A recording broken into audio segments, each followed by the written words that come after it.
Saudações! Vamos falar deste grande líder, corso ou nascido na ilha da Córcega, deste homem incrível que mudou a cara da humanidade a partir do início do século XIX. De 1804 a 1814 no poder, ele, que tinha ascendência de nobreza italiana e também francesa, falo do grande, do magistral Napoleão Bonaparte, imperador dos franceses e também considerado rei do mundo por muitos. Aquele que tentou invadir a inexpugnável Rússia, aquele que jamais conseguiu adentrar o território da Inglaterra, o que fez com que cada um de nós compreendesse que a história do Brasil foi modificada por conta dele, pois a família real portuguesa, tendo Dom João VI como seu líder, acabou tendo que vir ao Brasil porque Portugal foi invadido pela França.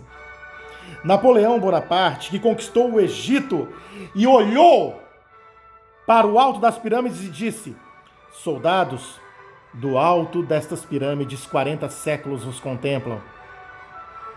Quem foi este grande guerreiro? Quem foi este grande líder que modificou a história da humanidade de maneira impactante, de maneira única? Estamos falando de Napoleão, o homem que encontrou a pedra de Roseta, que foi a chave da escrita hieroglífica, o homem que realmente adentrou o território russo, transformando toda a grande estrutura. E aí, como o grande Beethoven diz na Ode à Alegria da Nona Sinfonia, ele se fortaleceu e fortaleceu a França que tinha passado pela grande revolução. Ele ergueu e elevou o nome da França para toda a humanidade, tanto é que a língua oficial dos grandes líderes internacionais não é o inglês, e sim o francês. Até a década de 60, se estudava no Brasil como segunda língua o francês. Este é um ponto que nós temos que caracterizar para o nosso estudo preliminar. Botar como fundo a Ode da Alegria, sendo a base de toda a vitória, de toda a fortaleza deste homem que lutou em Austerlitz, que lutou em Waterloo, que lutou na Rússia gelada e encarou a tática de terra arrasada dos russos, que levou mais de 640 mil homens para a frente de batalha e voltou com pouco mais de 40 mil. Quem foi este homem? Quem foi este homem que de simples militar se transformou em imperador, que tirou a coroa das mãos do Papa e disse: eu me auto-intitulo rei, eu me auto-intitulo imperador? Quem foi este homem? Homem este de uma fineza grandiosa, de um conhecimento inimaginável. Que estudioso foi esse?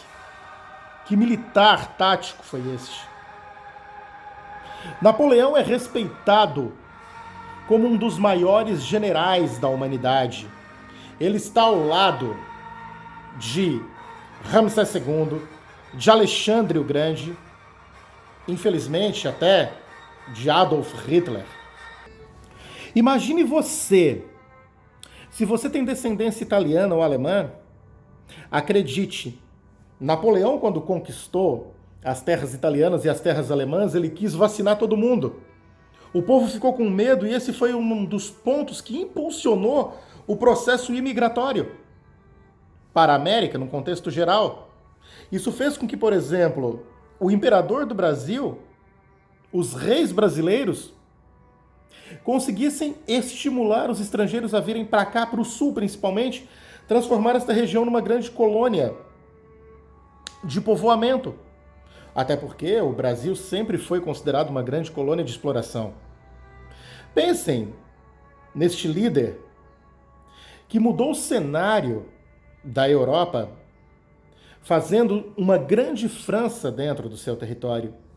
Imaginem ele que criou a Legião Estrangeira Francesa, fez a reforma agrária, permitiu que as meninas estudassem junto com os meninos. Tudo isso 120 anos antes do Brasil pensar em fazer. Pense em todos esses detalhes. Ao falar em inovação, ele mudou o calendário. Ele mudou o calendário da Europa, ele mudou os meses do ano. Tanto é que nós podemos falar do Vindimário, do Brumário, hoje, por causa de Napoleão. Foi um homem inovador, arrojado à frente do seu tempo. Investiu em ciência, investiu em tecnologia, investiu em arte militar. É óbvio que sua arrogância fez com que ele fosse derrotado. Quando especificamente ele foi derrotado na Rússia, ele acabou sendo exilado na ilha de Elba, mas ele voltou para o governo dos 100 dias. Depois disso, na Batalha de Waterloo, na Bélgica, ele foi neutralizado e levado até Santa Helena, uma ilha no Oceano Atlântico.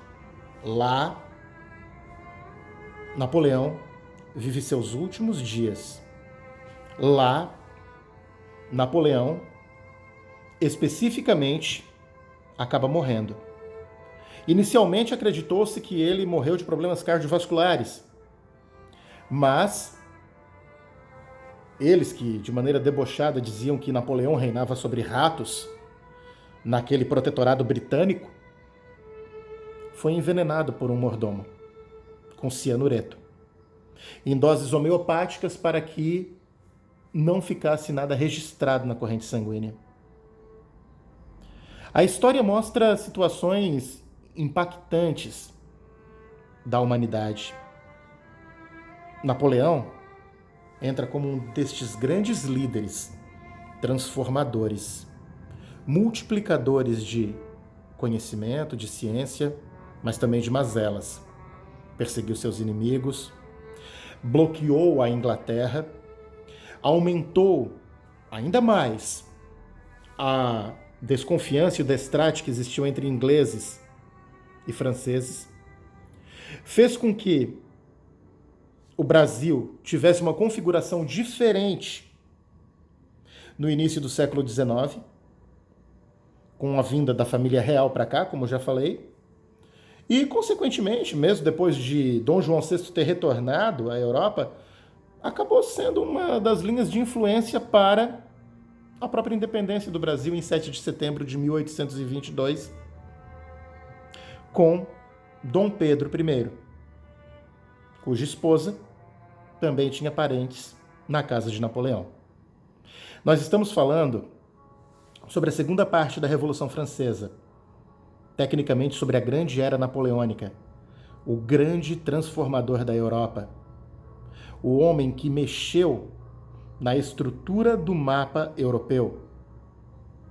E, acima de tudo, foi por conta dele que foi feito em 1815 o Congresso de Viena, que restabeleceu o desenho da Europa, politicamente falando. Tenham todos uma boa semana de estudos e um bom trabalho. Fiquem com Deus.